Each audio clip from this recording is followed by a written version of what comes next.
એમ માનતો હતો કે આપ ભોળા છો, પણ આજે મારી જોડે કપટ કરવા માંડી તમે પણ.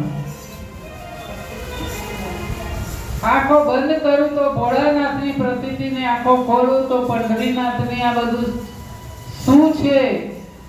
ભક્ત હૃદયની ભાવનાને પીછાણી પંઢરીનાથ ખડખડાટ હસ્યાને બોલ્યા, ભગત હજુય ના સમજો? હરિ અને હરમાં ભેદ ગણો છો ને, એને ભાગવા માટે જ આ લીલા મારે કરવી પડી. હું પંઢરીનાથ રૂપે દેખાવ છું, તે પણ સાચું ધ્યાનથી દર્શન કર.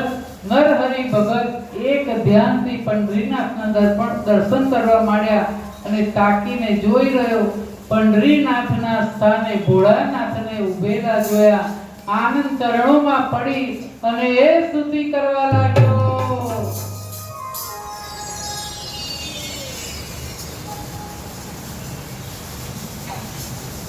ધન્ય જીવન ને ધન્ય ઘડિયાળની છે, સામે આવી ઉભા છો આપ.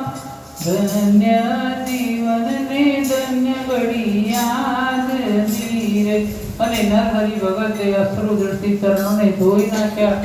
મુખ સન્મુખ પંઢરીનાથ ઉભા હતા. ભગત હજી તો સમજ્યા હું જ હરિ અને હર પ્રભુ, મારી તો મૂર્તિ મતિ મૂંઝાઈ ગઈ છે. હરિ માનીને સ્તુતિ કરું કે હર માનીને? અને હવે નરહરિના અંતરચક્ષુ ખુલી ગયા કે જાગજે જાગજે જીવડા જાગજે. મનના બધા ભ્રમ ભાગી ગયા અને સત્યનું દર્શન થયું. અને નરહરિ હર હરિને હરિહરને ભેટી પડ્યા. એ બે એક સ્વરૂપ અંતર નવદરસો, પ્રભુ અંતર નવદરસો. ભોળા ભવરને ભજતા, ભોળા ભવરને ભજતા, ભવસાગર તરસો, ઓમ હર હર હર મહાદેવ. તો ભક્તિ પણ પ્રમાણસર જોઈએ, એનો અતિરેક ના થાય.